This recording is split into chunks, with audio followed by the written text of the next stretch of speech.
오늘 이 시간에는 우리 성도들과 함께 정말 이 코로나19의 위험 속에서도 이 환난과 고통이 많은 이 세상 속에서도 영적으로 건강하며 그리고 하나님의 도우심, 하나님의 보호하시는 손길을 경험하며 행복하게 이 땅을 사는 우리 성도들이 되기를 열망하면서 제가 기도하면서 정말 그 하나님의 음성을 들은 말씀을 오늘 이 시간에 전하면서 함께 하나님의 음성을 듣고자 하는 것입니다. 여러분, 우리 하나님의 사람들이 영적으로 건강하게 살 수 있고 그리고 이제 이 세상 환경의 지배를 받지 아니하며 그 평안을 누리며 승리하며 살 수 있는 가장 귀한 비결 중에 하나는 기도하는 기도의 사람이 되어지는 것입니다. 제가 지금 이 기도에 대한 말씀을 몇 주 전에도 드리긴 했는데요. 기도의 사람이 될 때에, 기도하는 사람이 될 때에 영적으로 건강할 수 있고 어떤 환경을 만나도 어려운 상황을 만나도 그를 이길 수 있는 그 하나님의 은혜가 임해서 이길 수 있는 복된 사람이 되는 것입니다. 우리 하나님은요, 우리 구원받은 우리 성도들이 기도를 드릴 때에 그 기도를 얼마나 기뻐하시고 이 기도를 드릴 때에 그 기도를 향기롭게 받으시는 분입니다. 여러분, 집에 가서 읽어보십시오. 요한계시록 8장 3절 4절에 보면 이 사도 요한이 영안이 열려서 하늘의 광경을 바라봅니다. 그때 하늘의 광경을 바라보는데요, 그 제단 곁에 한 천사가 금향로를 받들고 서 있는 모습이 보입니다. 그리고 그 금향로 속에 그 향들이 그렇게 담겨 있고 거기서 향불이 튀어지면서 그 향기로운 연기가 이제 피어오르는 모습이 보입니다. 그래 그 향불 연기가 피어오를 때 가만히 보니까 성도들의 기도와 함께 성도들의 기도도 역시 금향로에 담겨져 있는 모습이고 그 향기가 이제 하늘로 올라갈 때에 그 성도들의 기도까지도 향기롭게 하늘 보좌를 향해서 올라가는 모습이 보입니다. 여러분, 그 성도들이 올리는 기도를 하나님께서 얼마나 기뻐하시는지 모릅니다. 그 기도를 들으시며 기뻐하시며 그 기도에 응답을 하시는 분이 우리 하나님 아버지이신 것입니다. 제가 오늘 우리 성도들과 함께 은혜를 나누기 위해서 봉독을 한 이 시편 40편의 말씀은 찬송의 사람, 기도의 사람 다윗 왕이 성령의 감동하심 속에 지은 시편입니다. 여러분, 이게 잘 알고 있는 인물입니다. 이스라엘 나라의 두 번째 왕입니다. 왕이기도 하지만 이 다윗은 하나님을 찬송하며 살았고요, 평생을 하나님께 기도하며 산 기도의 사람인 것입니다. 그래서 오늘 그 고백을 들어보면 1절 2절에 이런 말씀을 먼저 하지 않습니까? 내가 여호와를 기다리고 기다렸더니 귀를 기울이사 나의 부르짖음을 들으셨도다. 나를 기가 막힐 웅덩이와 수렁에서 끌어올리시고 내 발을 반석 위에 두사 내 걸음을 견고하게 하셨도다. 그 다윗이 기다리고 기다렸다는 것입니다. 하나님을 여호와 하나님을 기다리고 기다렸다는 것입니다. 그랬더니 하나님께서 그 귀를 기울여서 그 다윗의 부르짖음을 들으셨다는 것입니다. 다윗의 기도를 들으셨다는 것입니다. 그 기도를 들으신 하나님께서 다윗을 기가 막힐 웅덩이와 수렁에서 끌어올리셨다는 것입니다. 지금 그 다윗이 감당할 수 없는 환난을 만났을 때, 고통을 만났을 때, 위험을 만났을 때 거기에서 끌어올리셨다는 것입니다. 구원해 주셨다는 것입니다. 그리고 내 발을 반석 위에 두사 내 걸음을 견고하게 하셨더라. 하나님께서 이 바울의 팔을 붙잡아 주시고 바울의 인생길을 견고하게 실족하지 않도록 견고하게 해 주셨다는 것입니다. 하나님께서 기쁘게 다윗의 기도를 들으시고 다윗의 기도에 응답을 하시면서 인생을 살면서 환난을 만날 때에, 고통을 만날 때에, 어려움을 만날 때에, 기도할 때에 하나님이 그 기도를 들어주셨고 그 어려움 속에서 늘 건져주시었고 다윗이 걸어가는 인생길을 하나님이 지키셔서 실족하지 않도록 견고하게 해주셨다는 고백을 하는 것입니다. 여러분, 하나님 말씀 속에는 기도로 가득한 모습을 우리가 보고 있습니다. 그래서 이제 성경을 읽으면 기도를 생각하게 되고요. 그리고 이제 하나님 말씀을 전하는 이 목회자들도 목사들도요, 끊임없이 성도들에게 기도해야 될 것을 일깨우는 말씀으로 설교를 하는 것을 봅니다. 그렇게 늘 설교에 대한 비유에 대한 말씀을 듣고 기도에 대한 것을 알고 있으면서도 성도들이 기도하는 모습을 보기는 하는데 기도에 응답을 받지 못하고 실패하는 기도하는 성도들을 보는 것입니다. 왜 기도를 하나님이 그렇게 기뻐하시고 하나님이 기도를 기쁘게 들으시고 응답해 주시는 분인데 왜 기도를 하는데도 그 기도를 응답을 받지 못하고 실패하게 되는 것일까? 어떻게 하면 하나님이 기쁘게 그 기도를 들으시며 기도에 응답하시는 기도를 올리고 그 기도에 응답을 받으면서 하나님이 함께 해주시는 그 어려움 속에서 건져주시고 인생길 속에서 넘어지지 않도록 지켜주시는 그 하나님의 은혜와 능력을 맛보며 살 수가 있을까? 저는 오늘 이 시편 말씀을 깊게 묵상을 하면서 이런 몇 가지 주님의 음성을 들었습니다. 첫째는 오늘 말씀 가운데 그 본문 7절을 보면 이렇게 말씀합니다. 그때에 내가 말하기를 내가 왔나이다. 나를 가리켜 기록한 것이 두루마리 책에 있나이다. 다윗이 하나님께 고백을 하는 것입니다. 기도를 올리면서 하는 이야기입니다. 내가 왔습니다. 내가 하나님께 왔습니다. 내가 하나님께 왔습니다.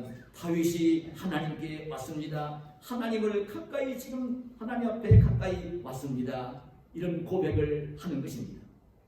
근데 참 의미 있는 게 뭐냐면요, 다윗이 이 고백을 하기 전에 6절에서 먼저 어떤 말씀을 기록해 주고 있냐면 이런 말씀을 기록해 줘요. 주께서 내 귀를 통하여 내게 들려주시기를 제사와 예물을 기뻐하지 아니하시며 번제와 속죄제를 요구하지 아니하신다 하신지라. 하나님께서 다윗의 귀에 들려주시는 거예요. 하나님께서는 그 제사와 예물을 기뻐하지 아니하시고 번제와 속죄제를 요구하지 않으신다는 거예요. 하나님께서 다윗에게 이 말씀을 들려주셨기 때문에 다윗이 하나님께 고백하는 얘기는 내가 왔나이다. 내가 하나님께 왔습니다. 이런 고백을 하고 있는 모습입니다. 이게 무슨 말씀으로 여러분 들려집니까? 여러분, 번제와 이 제사와 예물, 번제와 속죄제는 정말 하나님의 백성들이면 하나님께 드려야 되는 제사입니다. 오늘날로 말하면 예배인 것이죠. 그런데 하나님께서는 이런 예배를 드리고 이런 예물을 드리는 것을 기뻐하지 않으신다고 하는 거예요. 오히려 그래서 그 다윗이 깨닫는 것입니다. 왜 하나님이 우리 주의 백성들이 그 하나님께 관계를 맺기 위해 가장 소중하게 여기는 이 제사와 예물을 기뻐하지 않으신다고 하시고 그리고 이제 번제와 속죄제를 요구하지 않으신다고 하시는가? 그 생각을 한 깨달은 다윗이 고백하는 얘기가 그겁니다. 내가 왔습니다. 내가 여호와 하나님께 왔습니다. 이 말씀 속에는 어떤 의미가 담겨 있느냐면요, 여러분, 그 하나님의 자녀들이 하나님께서 받으시는 이 예배와 예물을 드릴 때에도 소중한 것이지요. 그러나 그것이 마음에도 없는 형식적인 예배와 예물이 될 때에는 하나님이 기뻐하지도 않으시고 받지도 않으시는 것을 일깨워 주는 말씀이에요. 그리고 오늘 뒤에 다윗이 내가 왔습니다 고백하는 이 내용을 들어보면 중요한 게 무엇이냐면요, 하나님께서는 제사와 이 예물보다도 예배와 예물보다도 더 원하시는 것이 있는데 무엇을 원하시냐면 다윗 자신을 원하실 것입니다. 오늘 하나님께 예배를 드리고 예물을 드립니다. 그 예배와 예물을 드리는 그 예배를 드리는데 그 하나님 예배와 예물 자체보다도 더 원하시는 게 있는데 예배를 드리는 예배자 자신을 하나님은 원하시는 것입니다. 하나님이 그 마음을 가지고 형식적으로 몸이 올라와서 마음은 다른 데가 있고 다른 생각하면서 하나님을 향한 마음도 아니면서 형식적으로 예배를 드리고 예물을 드리는 것을 원하시는 것이 아니라 하나님은 바로 예배자 자신을 원하시는 분인 것을 일깨워 주는 것입니다. 여러분, 우리가 기도할 때의 중요한 자세가 바로 이것인 것을 알아야 되는 것입니다. 하나님은 우리 주의 백성들이 이 땅에서 기도하며 살기를 원하시는데 참 중요한 게 뭐냐면 이 하나님께 기도를 올릴 때에 기도하는 가장 중요한 자세는 하나님께 가까이 서는 것입니다. 내 자신이, 내 마음이, 내 마음 중심이 하나님께 서는 것입니다. 하나님과 그 불편하지 아니한 관계를 맺은 깨끗한 심령으로 영안을 열어 하나님을 바라보며 그 하나님께 기도를 올리는 기도의 자세를 일깨우는 것입니다. 그래서 성경에서는 끊임없이 주의 백성들을 향해 어떤 말씀을 하시는지 아십니까? 오라는 말씀을 하십니다. 돌아오라는 말씀을 하십니다. 여러분, 이사야 1장 18절에 보면 여호와께서 말씀하시되 오라 우리가 서로 변론하자. 너희 죄가 주홍 같을지라도 눈과 같이 희어질 것이요 진홍같이 붉을지라도 양털같이 희게 됩니다. 호세아 6장 1절에 보면 오라 우리가 여호와께로 돌아가자. 여호와께서 우리를 찢으셨으나 도로 낫게 하실 것이요 우리를 치셨으나 싸매어 주실 것입니다. 호세아 14장 1절에 이스라엘아 내 하나님 여호와께로 돌아오라. 내가 불의함으로 말미암아 엎드러 졌느니라. 주님께서도 우리를 향해 부르실 때에 마태복음 11장 28절에 보면 수고하고 무거운 짐진 자들아 다 내게로 오라. 내가 너희를 쉬게 하리라 말씀을 하시는 것을 보는 것입니다. 주님께 오는 것입니다. 주님께 가까이 오는 것입니다. 그게 기도할 때의 가장 중요한 첫 번째 자세인 거예요. 근데 우리가 알아야 될 것입니다. 여러분, 우리 하나님은요 영이시기 때문에 아니 계신 곳이 없이 어디에나 계신 분입니다. 우리 하나님은 성전에만 계신 분이 아닙니다. 우리 하나님은 여러분들이 살고 있는 가정 집에도 함께 계신 분입니다. 여러분들이 직장에 출근해서 일을 하고 있는 일터에도 함께 계신 분입니다. 거기도 계신 분입니다. 여러분들이 누구를 만나 식당에 갈 때에는 그 자리에도 주님은 함께 계신 분입니다. 하나님은 떠나지 않고 함께 계시는 분입니다. 하나님은 공간이나 장소에 제한을 받지 않으시는 분이세요. 그런데 오늘 그 하나님께서는 돌아오라는 이 말씀을 하면 우리 함께 계신 말씀, 하나님이 돌아오시라는 말씀, 가까이 오라는 말씀을 하실 때에는 이 말씀이 어떤 의미인지를 알아야 됩니다. 하나님은 영이시지 않으신 것이 아니 계신 것이 없는 분이지만 왜 우리가 멀리 떠난 것을 아시면서 오라고 돌아오라고 하나님이 이렇게 부르실까요? 왜 그렇게 부르실까요? 그 이유가 무엇이겠습니까? 여러분, 하나님은 하나님의 자녀들을 떠나시지 않으시는 분입니다. 누가 떠나느냐면요, 하나님의 자녀가, 주의 백성이, 성도가 떠나는 것입니다. 하나님 우리를 떠나지 않으세요. 근데 내가 하나님을 떠나는 것입니다. 내가 죄를 지으며 하나님이 싫어하시는 말씀에 순종을 하지 않고 거역을 하면서 불순종을 하면서 하나님이 싫어하시는 말과 생각을 하고 말을 하고 행동을 하면서 하나님을 내가 떠나는 것입니다. 하나님이 떠나시는 게 아니라 내가 떠나는 것입니다. 그래서 누가복음 15장에 보면 그 아버지를 떠나갔던 둘째 아들이 이제 자기가 고난을 당했을 때에 깨닫고 아버지께로 돌아오는 모습을 볼 수가 있는 것이죠. 여러분, 하나님이 오라고 부르실 때에는 그런 의미인 것입니다.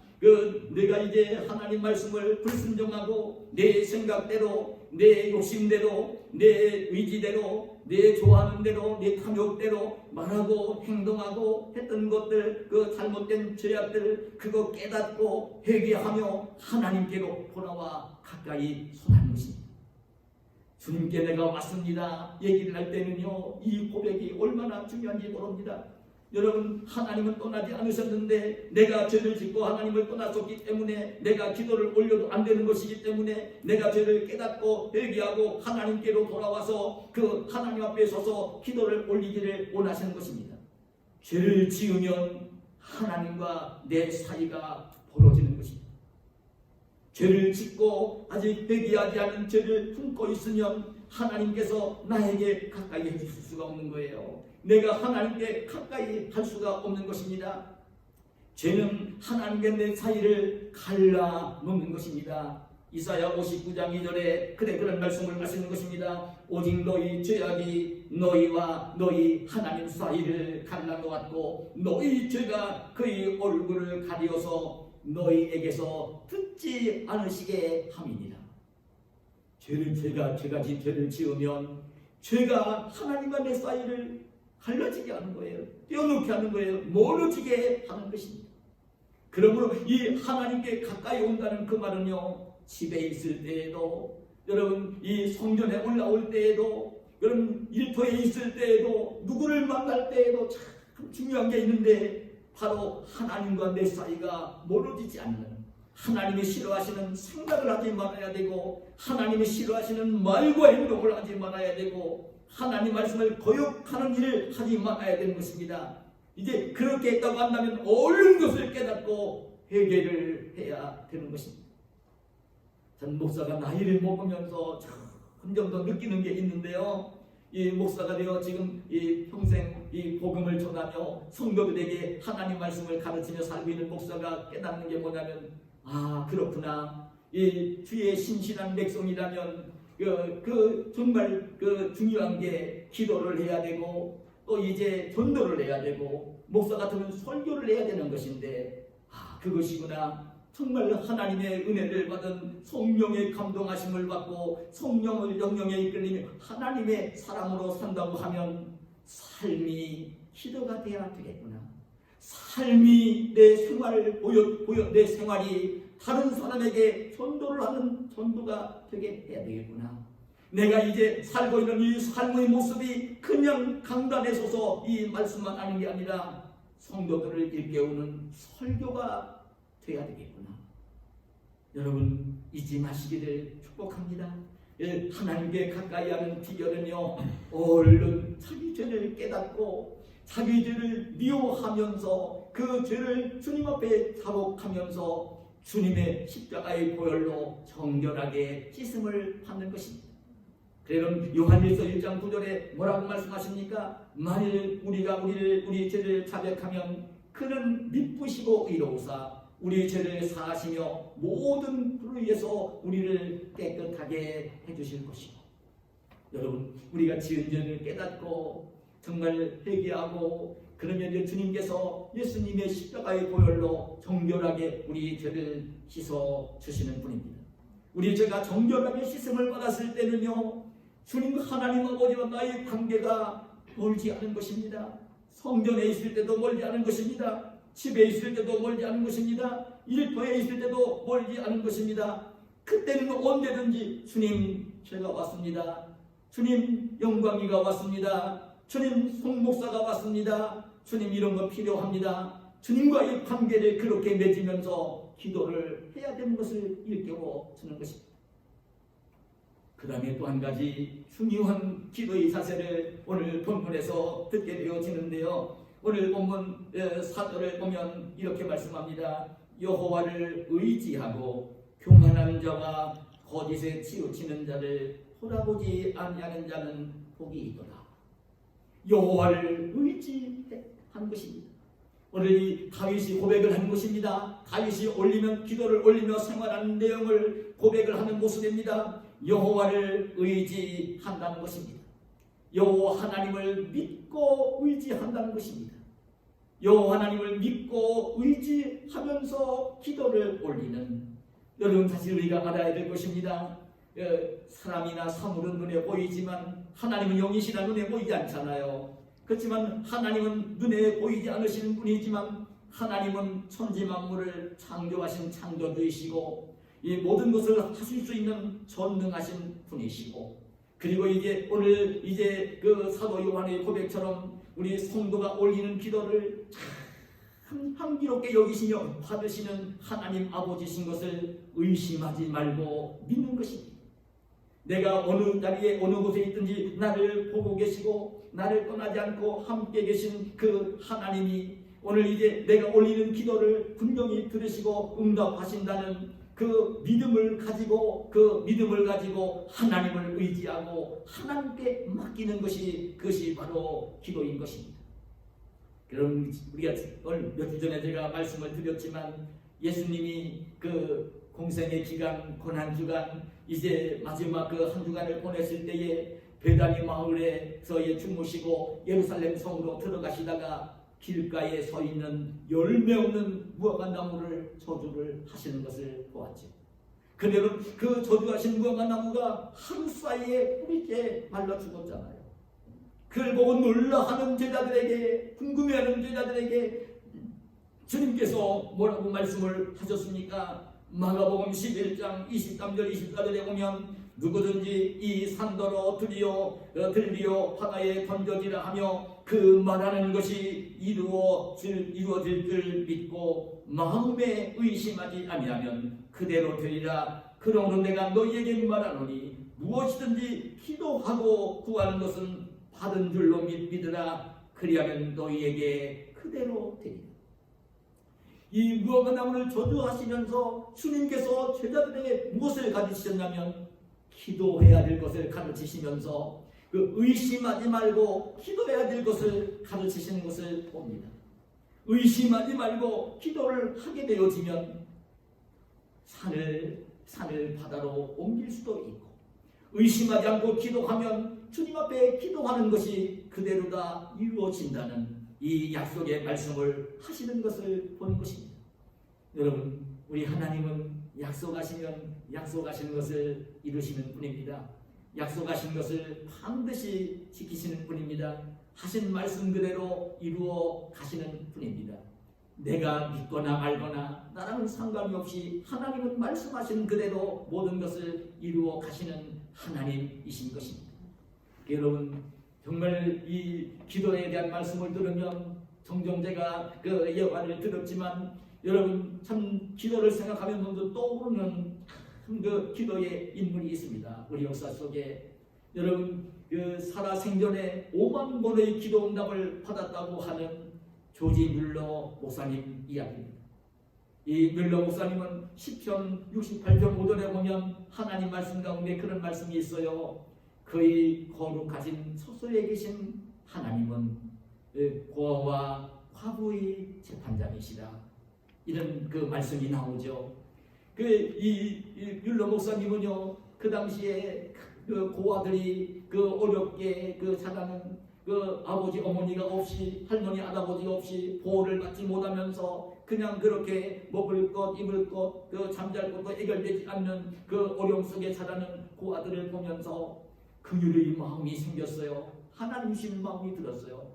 아, 하나님은 고아의 아버지시고 과부의 재판장이 되신다고 하시는구나. 하나님은 저렇게 먹을 것도 없고 마실 것도 없고 입을 것도 없고 잠잘 것도 없는 저 고아들을 사랑하신다고 하시는구나. 그런 저 고아들이 아버지가 되신다고 하는구나.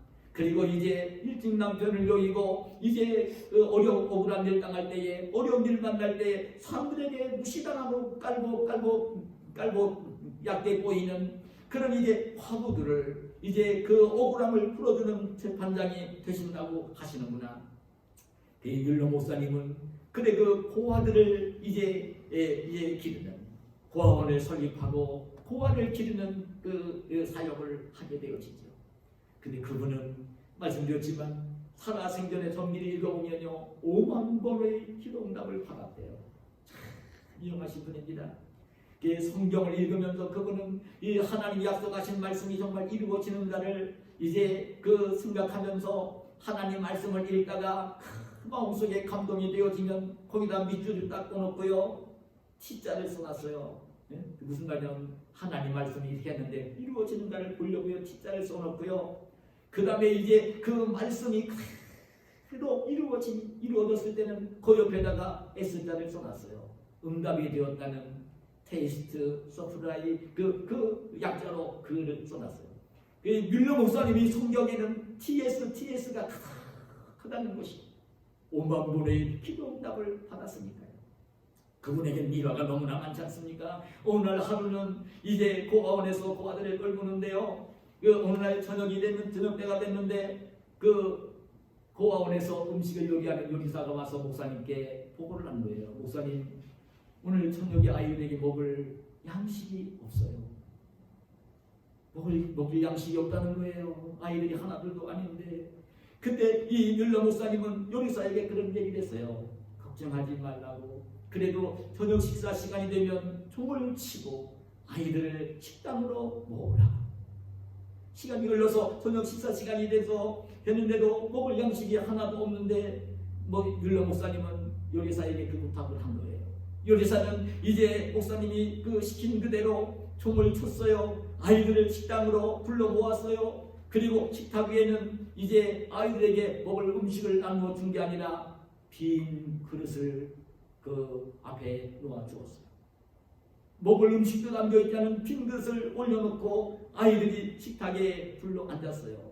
그때 뮬러 목사님은 그런 얘기를 했어요. 오늘도 우리에게 일용할 양식을 주시는 우리 하나님께 감사 기도를 드리자. 근데 아이들이 먹을 음식도 안 담겨있는 빈 그릇을 앞에 놓고 원장 목사님이 기도하자고 하니까요. 얼마나 그게 어리둥절 됐겠어요. 수군거리기 시작을 했어요.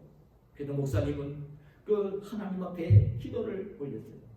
살아계신 하나님, 고아의 아버지가 되시는 하나님, 고아의 아버지가 되신다고 약속하신 하나님, 하나님께서 오늘 이 고아들에게 먹을 양식을 주시옵소서. 지금 먹을 것은 없지만 하나님께서 이 아이들에게 먹을 음식을 주시옵소서. 눈물로 기도를 올리면서 기도를 마치게 되었어요. 근데 기도를 마치자마자 누군가가 와서 고아원 문을 두드리는 거예요. 그래 나가서 문을 열고 보았어요.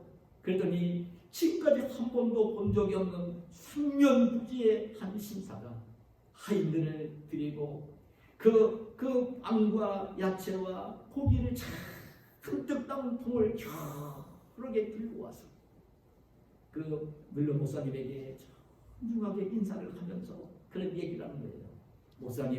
목사님이 이 고아들을 돌보시느라고 힘들어하시고 고생하시는 것을 잘 알고 있어서 평소에 늘 목사님을 이 고아원을 돕고 싶은 마음이 있었는데 제가 형편이 못돼서 오지를 못했었다고. 내일 늦게 찾아뵙게 되어 너무 죄송합니다. 이 빵과 야채와 고기를 아이들에게 좀 나눠줬으면 좋겠습니다. 여러분, 나는 이 뮬러 목사님의 기도를 생각하면 베세다 들판에서 오병이어의 기도를 주님께서 일으키시면 어린아이가 드린 물고기 2마리 보리떡 5덩어리로 그 많은 무리를 먹이고도 12광주를 거두시는 기적을 일으키시는 주님의 모습이 이 뮬러 목사님의 기도 속에서 보게 되었죠. 뮬러 목사님은 알았어요. 지금 먹을 것은 없었어요. 먹일 것은 없었어요. 음식이 없었어요. 그렇지만 고아들을 굶기지 아니하실 하나님을 이 뮬러 목사님은 믿었어요. 그 하나님을 믿고 의지하면서 하나님께 감사 기도를 올렸던 거예요. 하나님은 그 기도를 들으시며 목사님의 기도에 응답을 하셨던 것이죠. 여러분, 우리 하나님은 살아계시고 역사하시는 분입니다. 우리 하나님은 우리 성도들이 올리는 기도를 기쁘게 받으시며 응답해 주시는 좋으신 하나님이십니다. 근데 한 가지만 더 오늘 말씀을 드린다면, 여러분 오늘 본문 1절 2절 읽어드렸지만 이 다윗은 하나님께 기도를 올리면서 기다리고 기다렸다는 표현을 합니다. 기다리고 기다렸다는 것입니다. 기도를 올리면서 기다리고 기다렸다는 것입니다. 이게 무슨 말씀일까요? 기다리고 기다렸다는 거예요. 그랬더니 다윗이 올리는 기도가 부르짖으니 하나님이 들으셨고, 그래서 지금 이제 자기가 감당할 수 없는 기가 막힌 웅덩이와 수렁에서 고난 속에서 어려움 속에서 역경 속에서 자기를 건져주시옵고, 자기가 이제 실족하지 않도록 자기 인생길을 견고하게 하나님이 세워주시고 붙들어 주셨다는 말씀을 그 고백을 하는 것입니다. 여러분 여기 기다리고 기다렸다는 표현이 무엇입니까? 여러분 제가 본 이 말씀을 찾아보니까요, 기다림 속에서 기다렸다는 뜻입니다. 기다리고 기다렸다. 기다리고 기다렸다. 오늘 이 말씀을 보면요, 카오 키리티라는 원문인데요, 기다림 속에서 기다렸다는 뜻입니다. 지금 기도를 하고 있는데 기도를 해도 금방 응답이 오지 않고 있었지만 참으면서 인내하면서 계속해서 기도를 했다는 것입니다. 다윗이 어려운 일 만났을 때, 지금 고난을 만났을 때 그 문제 해결을 위해서 기도를 한 것입니다. 기도를 하는데도 금방 응답이 오지 않았습니다. 그런데도 다윗은 실망하지 않고 포기하지 않고 기다리며 인내하며 계속해서 기도했다는 것입니다. 그랬더니 하나님께서 기가 막힐 웅덩이와 수렁에서 자기를 건져주시었고, 그 고난과 어려움 속에서 건져주시었고, 자기의 인생길을 실족하지 않도록 견고하게 세워주셨다는 말씀을 하시는 것입니다. 여러분, 우리가 기도할 때에 가져야 되는 아주 중요한 자세를 이 말씀이 일깨워줍니다. 오늘 주의 백성들이, 성도들이 땅에서 기도 생활을 할 때에 중요한 한 가지 자세는 기다리고 기다리는 것입니다. 여러분, 기도는 내가 하는 것이지만 하나님의 응답은요, 하나님이 하시는 것입니다. 기도는 내가 하지만 응답은 하나님이 하시는 것입니다.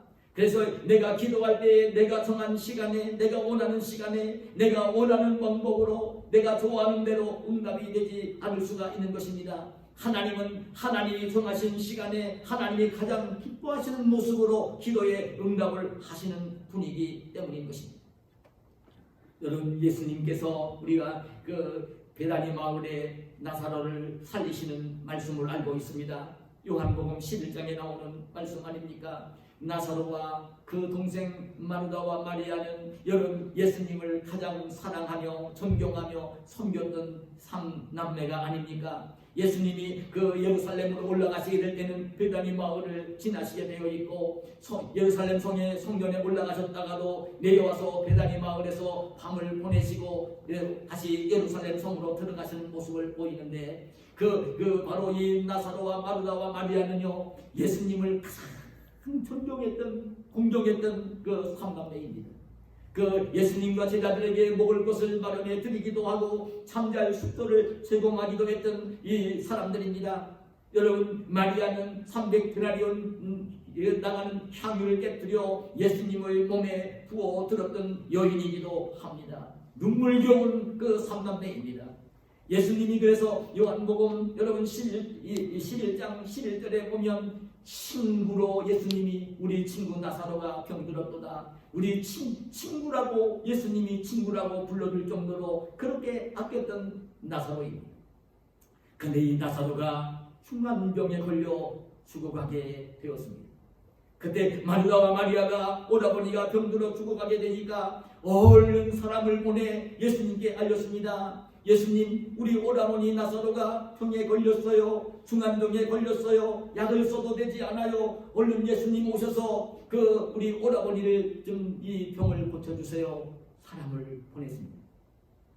그런데요, 연락을 받은 예수님이 연락을 받고 나서도요, 마르다와 마리아는 목이 타서 갈급한 심정으로 도움을 청하면서 예수님 오셔서 오라버니를 고쳐달라고, 예수님이 병든 자를 다 고치기도 하시고 귀신 들린 자를 이제 고쳐주기도 하시고 이 생애를 그렇게 살고 계셨기 때문에 많은 사람들을 고치시고 하셨기 때문에 예수님만 오시면 오라버니가 나을 걸 알았기 때문에 예수님께 도움을 청한 것입니다.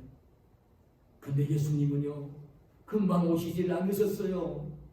성경에 보면요, 예수님은 오시지 않으셨어요. 오히려 오라버니 나사로가 죽고 난 뒤에, 죽어서 나흘이나 지난 뒤에, 그래서 무덤 속에 장사를 치르고 난 뒤에, 그때서야 예수님이 베다니 마을로 나사로, 마르다, 마리아를 찾아오셨어요. 그래서 늦게 오신 예수님을 보면서 이 마르다가 예수님이 뭐라고 합니까? 예수님이 여기 계셨다면, 예수님이 얼른 일찍 오셨더라면 내 오라버니가 죽지 아니하였을 텐데. 않았을 텐데요. 예수님이 늦게 오신 게 원망스럽고 야속한 마음이 들어서 예수님을 아끼고 위해드리고 그렇게 했는데, 아니 땅에 살고 있는 다른 사람들보다 예수님을 더 사랑하고 예수님을 더 위해드렸는데, 그 어려운 일을 만났을 때 도와달라고 했더니 예수님은 모른 척 하시고 오라버니가 죽고 난 뒤에야, 무덤에 장사 지내고 난 뒤에야 오셨다니, 왜 속으로 원망하는 마음이, 야속한 마음이 왜 들지 않았겠습니까? 그런 말을 마르다가 하는 것을 봅니다. 그러나 그때 예수님은 그래도 나사로의 무덤으로 가십니다. 그리고 무덤을 막고 있는 돌을 불려내라고 하시고, 그리고 죽어서 썩은 냄새가 나는, 무덤 쪽에 이미 장사된 썩은 냄새가 나는 나사로를 불러내시며 살려내시는 것입니다. 이게 무슨 말씀입니까? 여러분, 나사로와 마르다와 마리아가 원하는 시간에 원하는 방법으로 예수님은 나사로를 찾아가지 않으셨어요. 마르다 마리아를 통해서 이미 나사로가 병든 것을 알았어요. 예수님은 병든 나사로를 고치시기를 원하신 것이 아니라, 예수님은 죽은 나사로를, 그것도 썩은 냄새가 나는 나사로를 무덤 속에서 살려내시기를 원하셨던 거예요. 정말 사랑하는 그 나사로를 무덤 속에서도 살려내셔서, 지금 예수님이 가르쳐서 따라오는 제자들에게 예수님이 하나님의 아들이신 것, 예수님은 죽은 자도 살리시는 권능을 가지고 계시는 것, 그 이제 제자들에게 그 모습을 예수님은 보여주시기를 원하셨고, 마르다 마리아에게도 그 모습을 보여주시기를 원하셨고, 그리고 이제 거기 모인 모든 사람에게 예수님은 죽은 자도 살리시는 예수님인 것을 보여주기를 원하셨던 거예요. 오늘 예수님을 믿으며 믿음을 가지고 살고 있는 우리들에게도 예수님은 죽은 자도 살리시는 주님인 것을 알려주기 위해서, 믿게 하시기 위해서 죽었던 나사로를 예수님이 살리시는 거예요. 다른 사람은 병들었을 때 얼른 고쳐주셨어요. 그러나 가장 사랑하고 아끼는 나사로는 병들었을 때 얼른 가서 고쳐주시는 게 아니라, 오히려 하나님이 하시는 더 큰 일을 드러내시기 위해서, 하나님의 영광을 높이시기 위해서 죽어서 무덤 속에 장사되어지고 썩은 냄새가 나는 나사로를 살려내시는 주님의 모습을 보는 것이죠. 기도의 응답은 하나님이 정하신 때에 하나님이 기뻐하시는 방법으로 응답을 하시는 분입니다. 여러분, 잊지 마시기를 축복합니다. 그 어떤 면 속에서 보면, 그래서 하나님을 사랑하는 자들에게도 환난이 오고 고난이 오고 박해가 올 때가 있습니다. 그러나 여러분, 하나님으로 사랑하는 자녀에게 그 고난과 박해를 당하게 할지는 모르지만, 그를 통하여 하나님은 하나님이 하시는 일을 더 큰 영광을 드러내기를 원하시며, 그렇게 기도를 들으시며 기도에 응답하시는 좋으신 우리 하나님이신 것을 잊지 마시기를 축복합니다. 우리 하나님은 오늘도 살아계시고 역사하시는 분입니다. 그리고 자녀인 우리를 얼마나 사랑하시는 분인지 모릅니다. 독생자를 보내시고 그 십자가에 매주시고 우리를 구원해 주신 좋으신 하나님이십니다. 그리고 우리 하나님은 우리 자녀들이 기도할 때에, 기도를 올릴 때에 그 기도를 한없이 기뻐하시며 향기롭게 받으시는 분입니다. 그리고 그 기도에 응답을 하시는 좋으신 하나님이십니다. 여러분, 기도할 때는 잊지 마시기를 축복합니다. 하나님이 싫어하시는 생각, 하나님이 싫어하시는 말, 싫어하시는 행동하고 그냥 품고서 멀리 서서 기도하는, 듣지 않으실 기도를 하는 분들이 되지 마시고요. 얼른 죄를 회개하고 십자가의 보혈에 깨끗하게 씻으시고, 이 깨끗한 심령으로 하나님을 가까이 서서 하나님께 기도를 올리시는, 어디에 있든지 그 깨끗한 심령으로 주님을 부르시며 기도를 올리며 기도하시며 사는 저와 여러분이 되시기를 원하고, 살아계시고 역사하시는 하나님이 오늘도 이제 올리는 기도를 들으시면 응답해 주실 하나님이신 것을 의심하지 말고 믿고 맡기면서 기도하는 저와 여러분이 되시기를 원하고, 정말 하나님이 기뻐하시는 기도를 올리고 있을 때는 금방 응답이 오지 않는다 할지라도 마지막까지 참고 기다리며 인내하며 응답이 될 때까지 기도하실 수 있는, 기도의 사랑으로 이 땅을 복되게 사는 저와 여러분이 되시기를 예수님의 이름으로 축복합니다. 아멘. 하나님 감사합니다. 오늘도 우리를 사랑하시고 이 귀한 시간 불러주시고 예수님의 보배 피로 값주고 사주신 저희들이 하나님의 자녀로 이 땅을 복되게 살아갈 수 있도록 허락해 주시는 은총을 감사합니다. 우리 삶의 현장에서 그 고난과 역경을 만날 때가 있습니다. 코로나19의 어려움이 계속되고 있습니다. 주님, 오늘 이런 때일수록 우리가 영적으로 깨어있게 하시고 하나님께 기도하는 기도의 사람들이 될 수 있도록 역사하여 주시옵소서. 기도를 들으시고 응답하시고 성도들을 사랑하시는 모습을 보여주시는 하나님의 손길이 오늘 이 말씀을 들으며 예배를 드리는 온 성도에게 풍요롭게 임할 수 있도록 역사하여 주시옵소서. 예수님의 이름으로 기도하옵나이다.